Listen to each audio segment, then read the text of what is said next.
Man, it has been a crazy 2 weeks. Um, I don't want to talk too much about the tornado because I made a whole video about that. But one thing I want to show you is what my backyard looks like now, because I showed you in the video what it looked like with all the trees that fell down in it. I want to show you what it looks like now because there's a little story attached to that.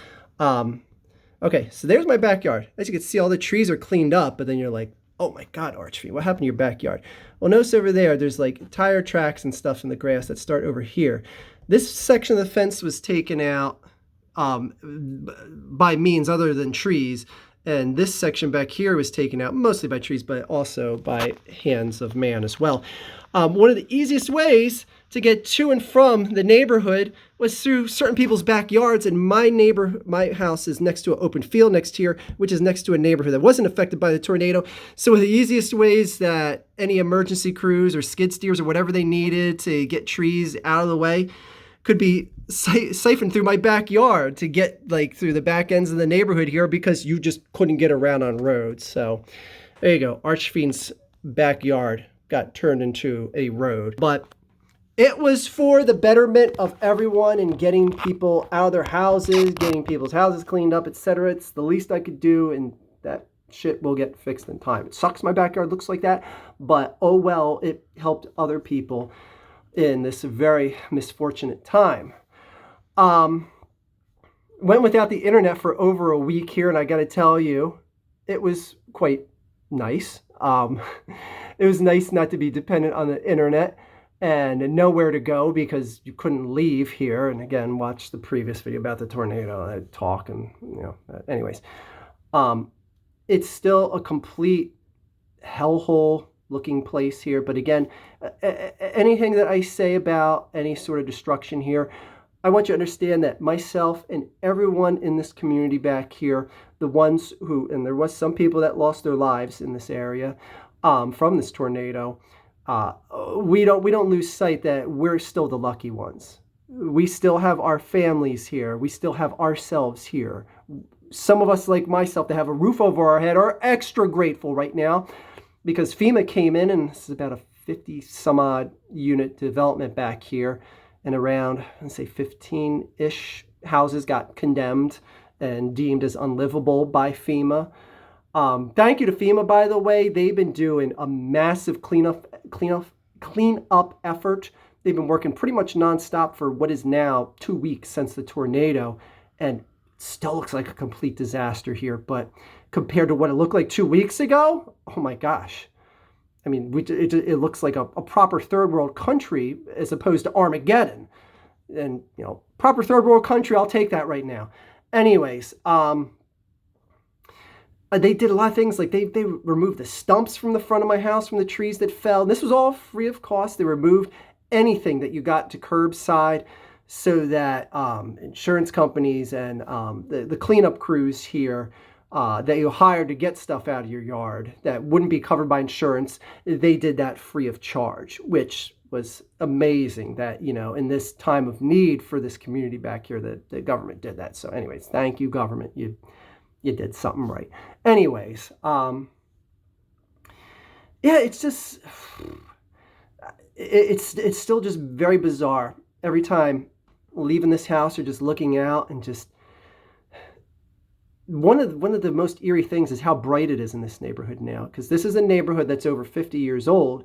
So much of the trees here are over 50 years old, and that creates a lot of shade. And just driving around, it's just like, where am I? What neighborhood is this? On top of the houses, half of them being crushed in by trees, it's just so bright. And you walk into just different sections of my house, it's like, my God, it's so much brighter in this room now because the 4 trees over on that side of the house aren't blocking the light coming in. And I personally like it. My wife doesn't so much like it because one of the things that we want in a house was something that had a good amount of seclusion and wilderness feel to it. And our backyard, like I showed you, we had 11 trees fall down just in our backyard that fell into our yard. 11 trees. And I would say the youngest of which was maybe 30 years old. It was a 30-year-old.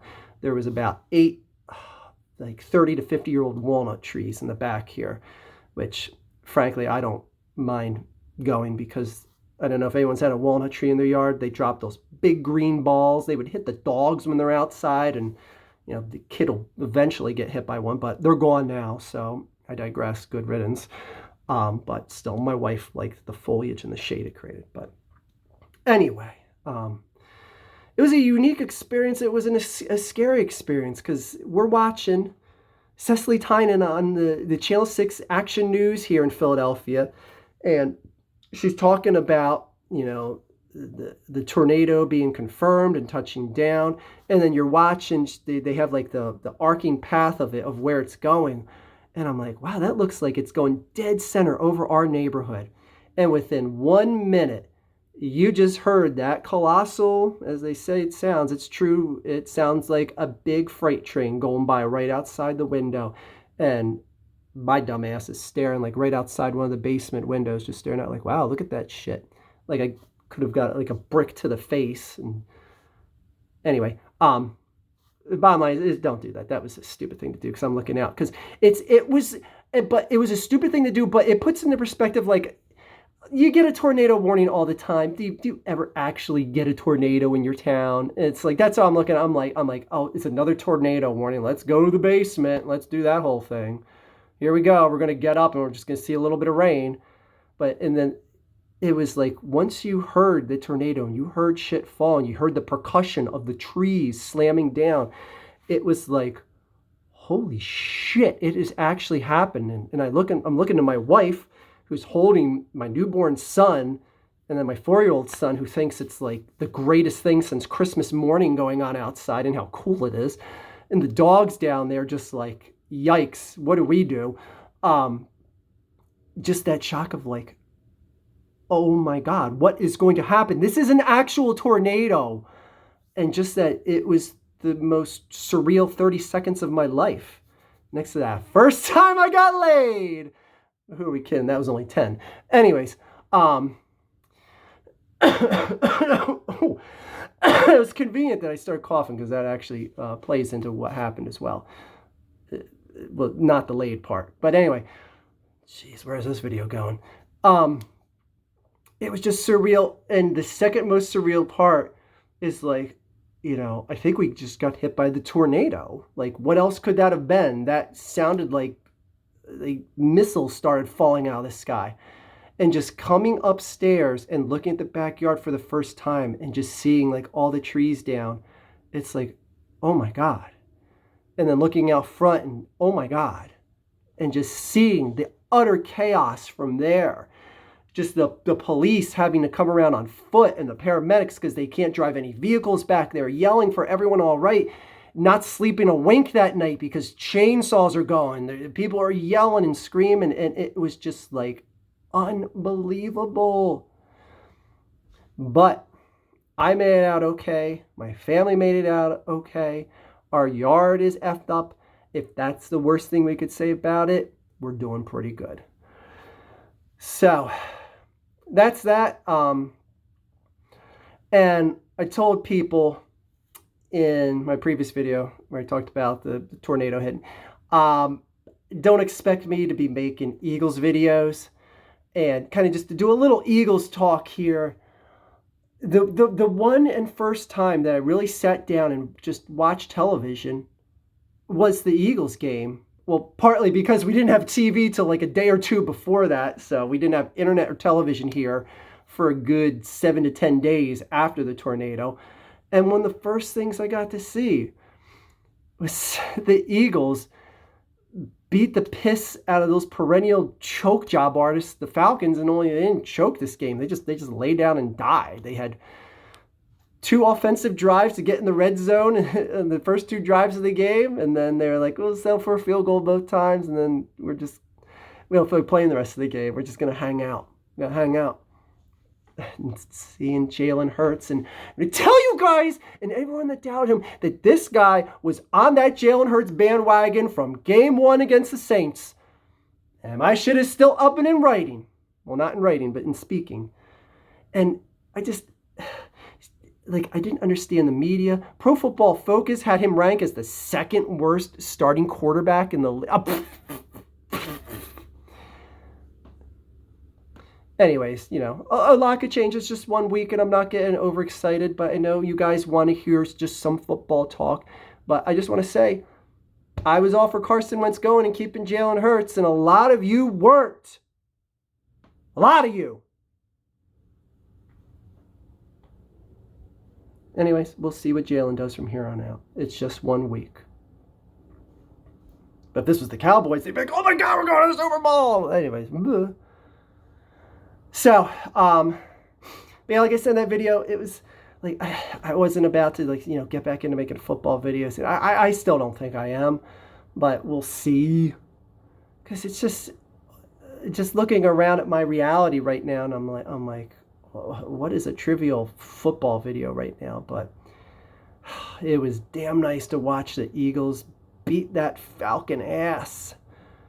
It doesn't matter who it was. It was just so nice, just to slip out of what my reality is around here right now, and just see something that I loved and watched my whole life.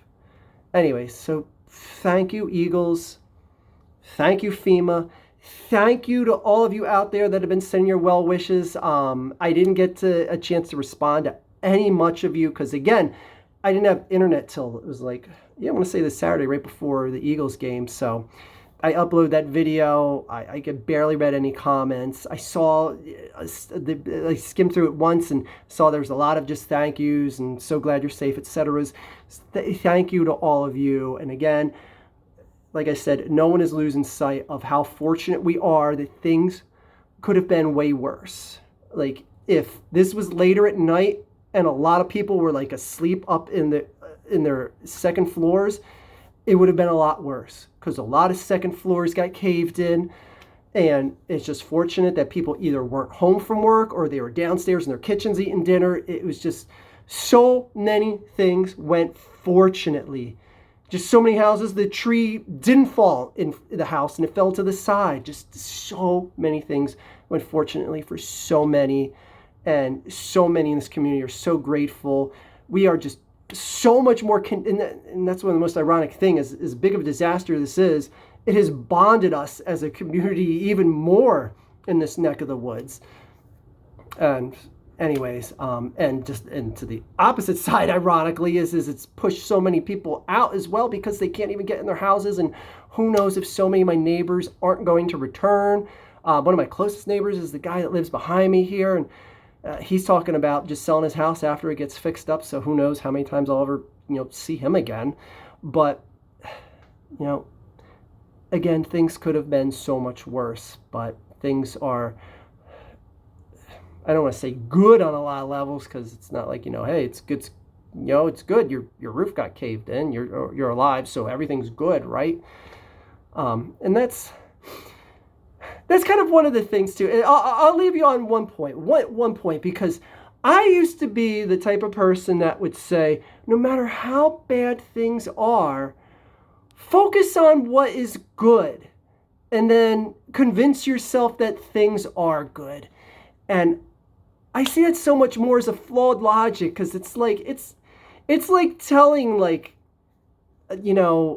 a baseball player who's batting like 150, you're hitting a decent amount of home runs, but you're batting 150. You hit 25 home runs this year, but you're batting 150. So, you're a good home run hitter. It's like, what does that make his batting average good? I don't know what I'm trying to make, but point I'm trying to make here. But what I'm trying to say is, just because you have something good in your life doesn't mean the thing that isn't good anymore. It doesn't make it good. Oh, God, I'm really just going off on a tangent end here. Just be grateful for what you have. But that doesn't mean you can't wallow with what isn't good. I don't know. At that point, I'm just going to shut up. Anyways, the cough. I almost forgot to address the cough, okay? Forget that shitty take point, whatever I was just trying to make there. There is so much dust in this area because the roads are covered with dirt The front yards are basically dug up. There's so little grass in the yards. There is so much dust blowing around.